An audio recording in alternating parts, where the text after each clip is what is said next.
Okay, Vinny, here we go. Nice to see you. Good to see you, Mike. Well, you know what? We're here to maybe educate some people and do some discussion on accessibility.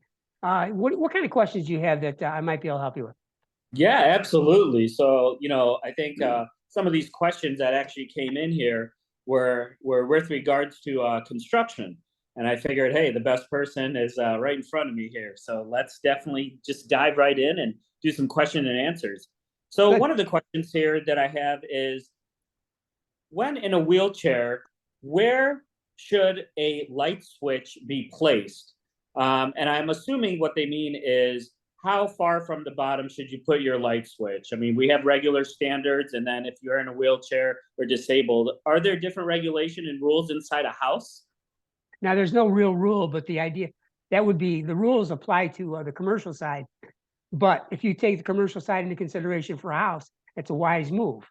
So what we like to do when we're building homes, especially because since the walls are wide open and you can set the outlets or switch wherever you want to, I want to mount the switch at approximately 48 inches, which is really accessible for a wheelchair because, when you start putting it higher, it makes it more difficult for that individual to get a hold of that switch. And as far as the outlets go, instead of keeping them low, generally at 16 inches is what they come in on a typical home, we raise them up 18 to 20 inches because when you don't have to bend over so far in the chair to be able Great. to reach that.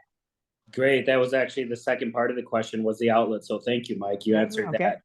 Another question that we have here is doorways. So widening doorways.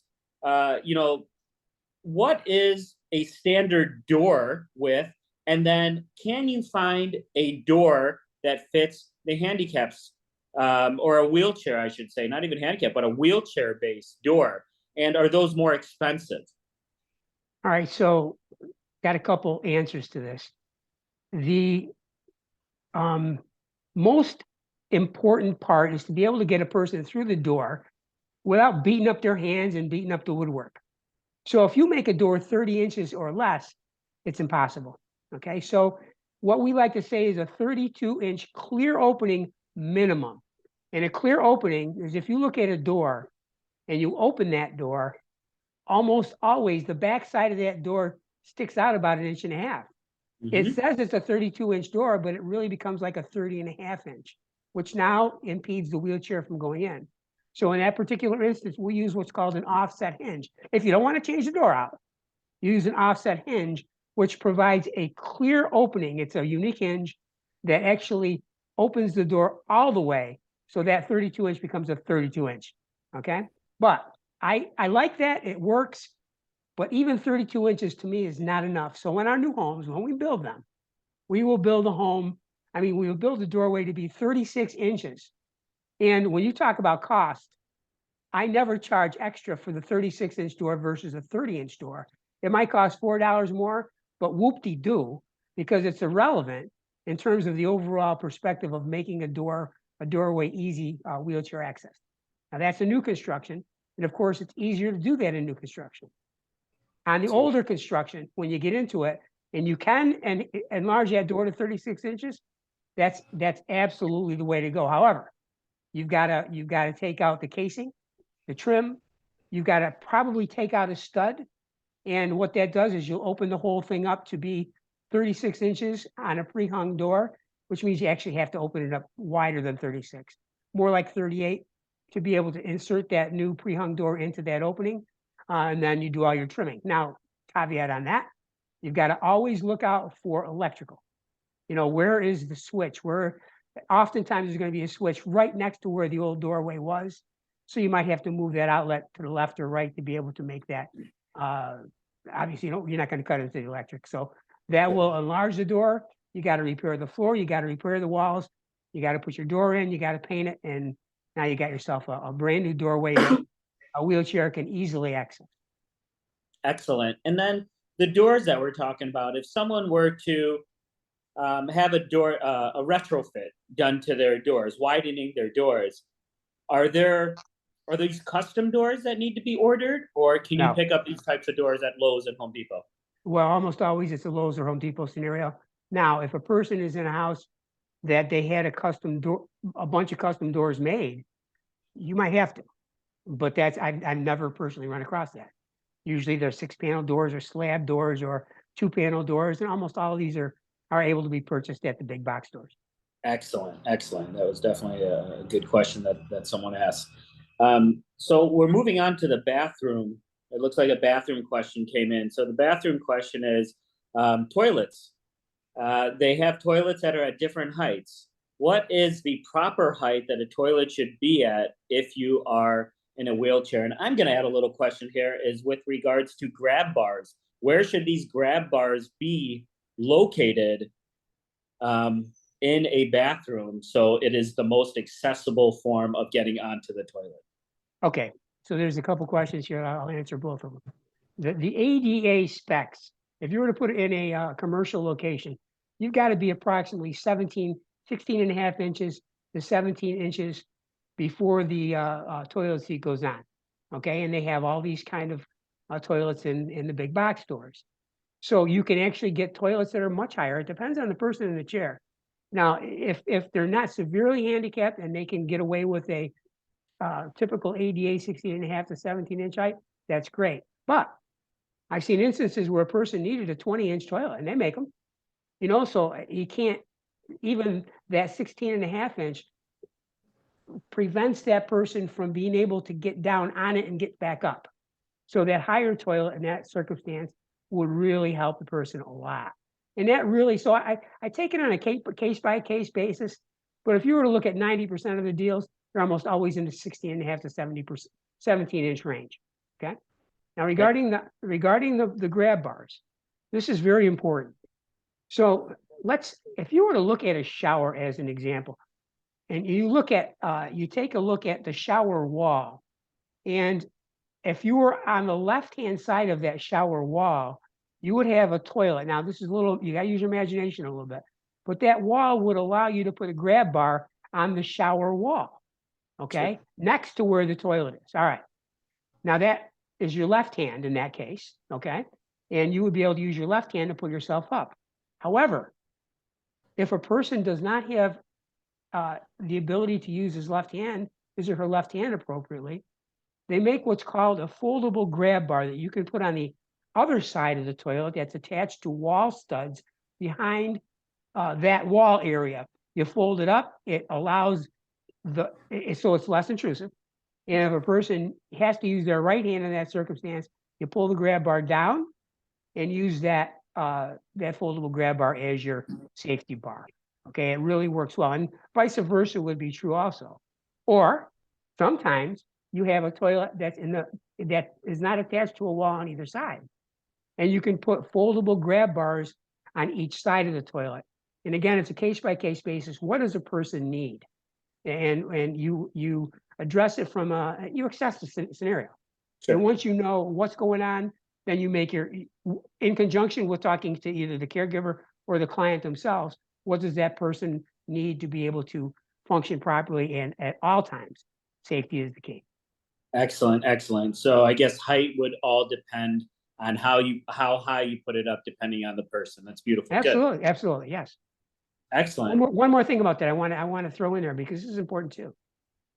The flush handle can be on either side.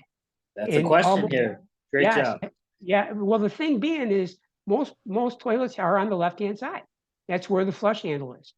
Well, there's some people that would have to reach over the toilet, depending on where the toilet is and how they're able to access and get up from the toilet, have to reach over to flush it. But if you put the flush handle on the correct side for that individual, now it's as simple. It's very simple. Okay. Absolutely. That's a great question. That was something that came up. And I remember at the International Business or Builders Show in Las Vegas that there were different types of toilets as well. Some that had push buttons that were on them. Some that had a water system, like a bidet type system built into the toilet. Ones that were clog-free toilets, as an example. These are also different options that I want to share with everyone that are out there right now for toilets. There's a lot of enhancements and technologies that have been built along to help in many of these scenarios that we're talking about. Yeah, and you talk about bidets. We've installed a number of these, and that's a really good thing for people that have limited mobility access. And what it does for them is it gives them independence, so that they don't have to have a caregiver intrude on their private scenarios, which they would certainly. I don't think there's any of us that want that to happen, but in this case, that bidet really solves that issue. Definitely. Great. And then I know California, one of the biggest things that's happening in California right now is adult beds. They have these daycare, when I say adult beds, I'm referring to adult changing rooms that have started to come up a lot more in California. It's a big thing that's now being talked about. You know, at our homes, we don't really have them. In the commercial space. They might be a little more prominent. But when you think of these types of scenarios, like an adult changing bed, you know, weight is always a very important thing. Is there a standard of how much a platform of any sort, whether it be a ramp, whether it be an adult bed, that weight should carry? For example, 150 pounds, 250 pounds, 500 pounds. Any insight on that? The only thing that I have an insight on that is ceiling lifts, ceiling hoists that we put together for individuals that could not, that had basically no mobility, and their caregiver had to insert them into a sling to lift them up out of the bed into wherever they're going to go. That's what a ceiling lift does. It takes you to different areas of the home, in this case, generally the bathroom. Okay, so that's the only thing that I'm aware of, and there is a weight perspective on that. As far as the other part of your question, I really don't know the answer. No, that's great. No, I appreciate it. I think that hits exactly what we're talking about, residential. And a lot of the things that we're talking about, how to do these, we get deeper into with our courses. You know, and one thing I want to interject here, everything that you're saying is basically for people in chairs that are that can get around on their own, but because they don't have the ability to have a doorway that they can access, or a toilet that they can access appropriately, many things that they have to have help accessing, but we can change that to make that fully accessible for them, thereby creating the independence they really, really want. Nobody, I say nobody, 99.9% of the people do not want to be caregiving bound. You know, that caregiver bound scenario, you know, they want to have the independence, and the privacy is so important, especially in some of these bath issues. Absolutely. Absolutely. Well, Mike, I know some of these questions that we have now are talking about kitchens. And I don't want to get into those questions only because we have our course that will answer a lot of these questions, and we can pick back up on those questions during our question and answer session for the kitchen side of it. But I do want to say thank you. Any final remarks that you'd like to share with our audience today? You know, I just basically did. That independence thing is so critical, and that's our goal. You know, Vinnie, what we do is we make a life simpler for people, make it so that they can enjoy their life versus constantly have to be aware of what's my next one. Can I get in my bathroom? Oh my God, I got to call my caregiver again. Independence is so important. So that's kind of my main thrust here. You are 100%, Mike. Thank you so much. I appreciate you joining both sides of this. Yeah, today. I love it, Ben. I love it. We'll chat in a while. Sounds good.